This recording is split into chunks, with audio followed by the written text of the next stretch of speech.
Hello hi and welcome back everyone. तर आज सकाळी सकाळी आपण चाललोय ऐतिहासिक वारसा लाभलेल्या राजधानी साताराला। सातारा म्हटले की आपल्या मनात सगळ्यात पहिला येते ते म्हणजे छत्रपती शिवाजी महाराजांचं नाव। आणि तुम्हा सगळ्यांना माहीतच असेल आपल्या छत्रपती शिवाजी महाराजांच्या वाघनख्या ज्या दुसऱ्या देशामध्ये होत्या त्या 7 महिन्यासाठी सातारामध्ये आणण्यात आल्यात, तेच बघायला आम्ही निघालोय। आता आम्ही आलोय आमच्या ट्रिप पार्टनर्सना आमच्या सोबत घेऊन जायला। प्रत्येक वेळी आम्ही सगळे सोबतच ट्रिपला जातो। त्यांना घेतलं आणि आम्ही परत पुढच्या प्रवासाला निघालो।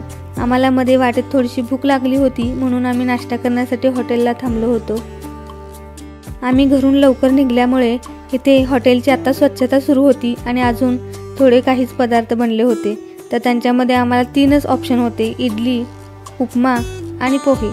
याच्यातच आम्हाला डिसाईड करायचं होतं कारण बाकीच्या अजून काहीच डिशेस बनल्या नव्हत्या। त्याच्यामुळे मी अंतराला विचारत होते तुला पोहे पाहिजेत का इडली पाहिजे, तर मग तिने इडली मागवली होती। आमचा नाश्ता झाला, आम्ही कॉफी वगैरे प्यायलो आणि निघालो मग पुढच्या प्रवासासाठी। अशा घाटाच्या रस्त्यातून आम्ही निघालो साताऱ्याला। साताऱ्याला पृथ्वीवरचं स्वर्ग म्हटलं तरी काही चुकीचं होणार नाही, कारण इथे एकापेक्षा एक लोकेशन आहेत आणि आपल्या महाराजांचे किल्लेही इकडे जास्त पाहायला मिळतात। साताऱ्यातील अजिंक्यतारा किल्ला हा तुम्हा सगळ्यांना माहीतच असेल। अशी हिरवीगार झाडी, डोंगर आणि घाटातील रस्ता पार करत आम्ही साताऱ्यात येऊन पोहोचलो। साताऱ्यात येता क्षणी आम्हाला हे दृश्य दिसलं। इथे आपल्याला इंडियन आर्मीमधील काही वेगवेगळ्या प्रकारच्या गोष्टी पाहायला मिळतात। रणगाडा, हेलिकॉप्टर, गन चालवत असणारे सोल्जर्स, असे विमाने वगैरे खूप छान पद्धतीने इथे डेकोरेट केलेलं आहे। या सगळ्या गोष्टी बघत बघत आम्ही छत्रपती संभाजी महाराज भुयारी मार्गातून पुढे साताऱ्यात असणाऱ्या छत्रपती शिवाजी महाराज वस्तुसंग्रहालयामध्ये जाण्यासाठी निघालो।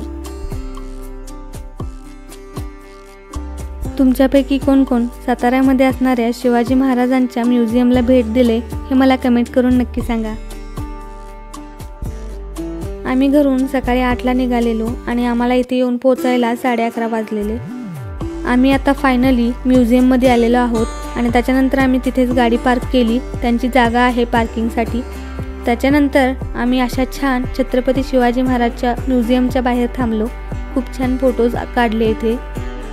छत्रपती शिवाजी महाराज म्युझियम सातारा। आम्ही बाहेरूनच असा व्हिडिओ केला आणि फोटोज वगैरे काढले, कारण आतमध्ये मोबाईल अलाउड नाही आहे, तुमचा मोबाईल स्विच ऑफ केला जातो आणि आतमध्ये फोटोज आणि व्हिडिओजही काढून देणार नाही आहेत। त्यामुळे बाहेरच थोडेसे व्हिडिओज केले आणि नंतर आम्ही गेलो। आतमध्ये जाता क्षणी महाराजांचं दर्शन झालं आणि तिथेच साईडला काउंटरमध्ये तिकीट काढले आणि मोबाईल आमचा स्विच ऑफ करून त्यांच्याकडे दिला आणि फिरून झाल्याच्या नंतर मग आम्ही हॉटेल मानस, जे साताऱ्यातील फेमस हॉटेल आहे व्हेज नॉनव्हेजसाठी, तिथे आलो जेवण करायला।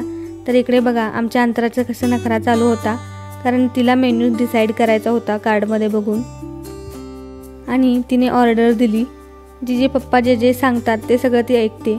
त्याच्यानंतर तिचे पप्पांनी सांगितलं की काय ऑर्डर द्यायचे, त्यानंतर ती कशी मान डुलवते बघा, सगळं येस ओके असं करत आम्ही ऑर्डर दिली आणि आमचं जेवण केलं। इथल्या जेवणाची क्वालिटी तर 1 नंबर होती। हे तुम्ही आमच्या अंतराच्या ह्या रस्सा पिण्याच्या स्टाईलवरून ओळखू शकता।